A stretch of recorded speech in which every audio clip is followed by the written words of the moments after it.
యాదాద్రి లేదా యాదగిరి గుట్ట పనులైతే దాదాపుగా పూర్తిగా వచ్చినాయి. గుట్ట పైకి చూసినట్లయితే గుట్ట చుట్టూ కూడా రకరకాలైనటువంటి అభివృద్ధి పనులు కొనసాగుతున్నాయి. ఇప్పుడు మనం చూస్తున్నది ప్రస్తుతం కొండపైన జరుగుతున్నటువంటి నిర్మాణ పనులు. ముఖ్యంగా ఈ వీడియోలో యాదాద్రిలో చూడదగినటువంటి 6 ప్రముఖమైన ప్రదేశాల గురించి వివరించడం జరిగింది. అందరూ సాధారణంగా పైకి వచ్చిన తర్వాత స్వామివారిని దర్శనం చేసుకుని వెళ్తారు. ఉదయమే 8 గంటల వరకు వచ్చారంటే ఇక్కడ చూడదగినటువంటి మిగిలిన ప్రదేశాలన్నీ కూడా చూసుకోవచ్చు. ఈసారి వచ్చినప్పుడు అవన్నీ చూసుకునే విధంగా ప్రణాళిక వేసుకుని రాగలరు. ఇప్పుడు అవి ఏంటో మీకు ఒక్కొక్కటి వివరిస్తాను.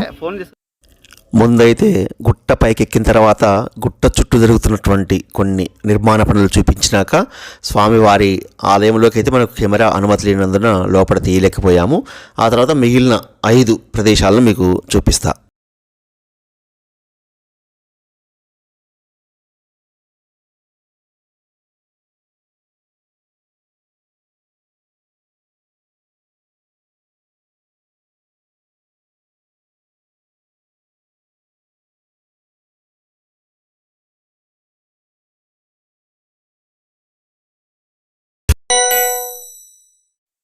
లోటస్ దేవాలయం యాదగిరి గుట్ట ఊళ్ళో ఉంటుంది. గుట్ట దిగిన తర్వాత వాసవి కన్యకా పరమేశ్వరి దేవాలయం.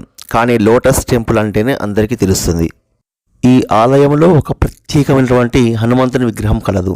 హనుమంతునికి 3 కళ్ళు ఉంటాయి. అలాంటి విగ్రహాలు దేశంలో 2 గలవు.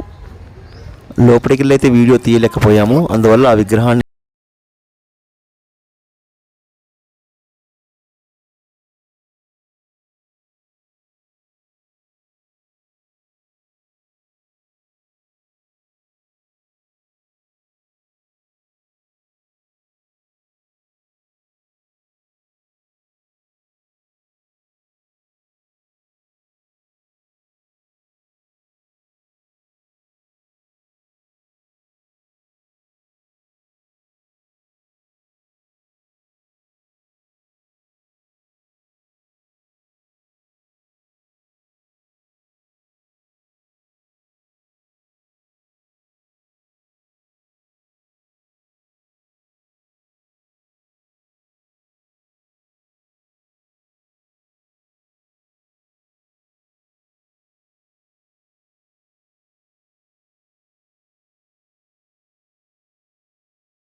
ఇవన్నీ కూడా దేవాలయంలోని ఒక మ్యూజియం పెట్టారు. అన్ని దేవుళ్ళ విగ్రహాలు రకరకాల కథలతోటి ఉన్నటువంటి మ్యూజియం.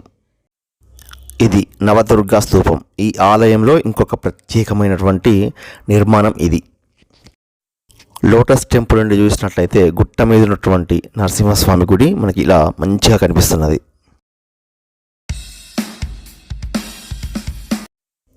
మూడవది పాత నరసింహస్వామి దేవాలయం. లోటస్ టెంపుల్ నుండి అదేవిధంగా కొద్దిగా ముందుకెళ్తే పాత నరసింహస్వామి దేవాలయం వస్తుంది.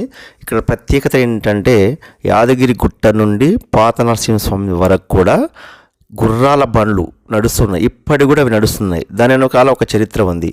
అంటే పాత గుడి నుండి ఇప్పుడు ప్రస్తుతం ఉన్న గుడి మీదికి స్వామివారు గుర్రాల బండి మీద వచ్చారట. దానికి గుర్తుగా ఇప్పటికి కూడా గుర్రాల బండ్లు నడుస్తుంటాయి అక్కడ. దర్శనం అయ్యాక ఈ గుడి పక్కనే ఒక గుట్ట ఉంటుంది, చిన్న గుట్ట. ఆ గుట్ట పైకి వెళ్ళినట్లయితే గుర్రపు డెక్కలు, స్వామివారి పాదాలు కూడా కనిపిస్తాయి.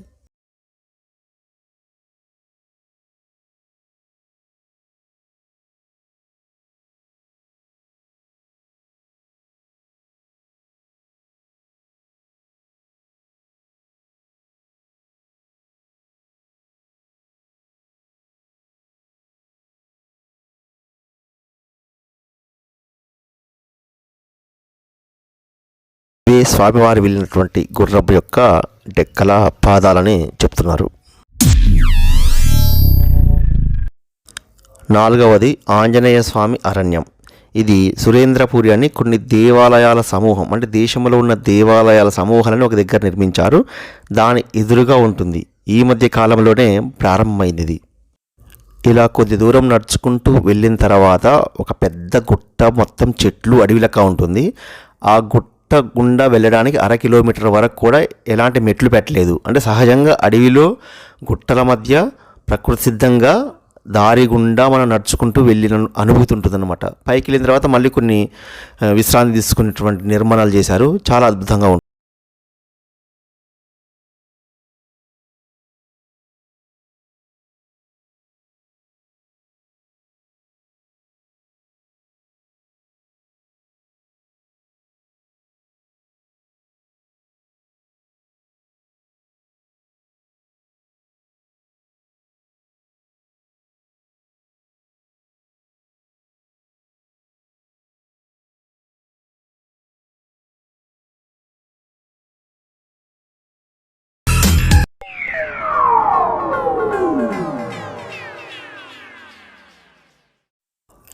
సురేంద్రపురి దేశంలోని దేవాలయాల అన్ని నమూనాలు ఇక్కడ కలవు.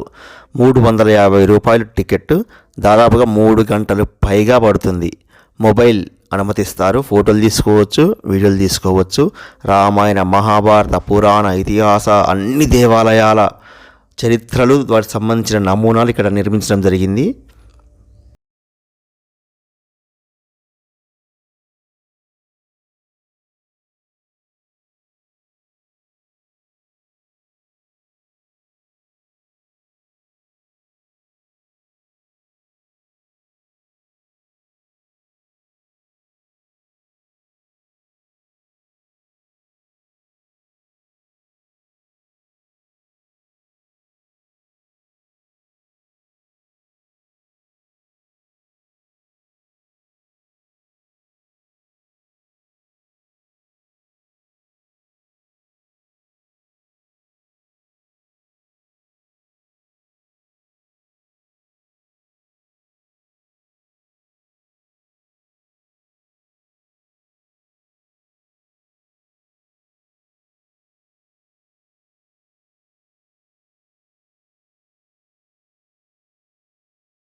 ఇక చివరిది నరసింహ అరణ్యం.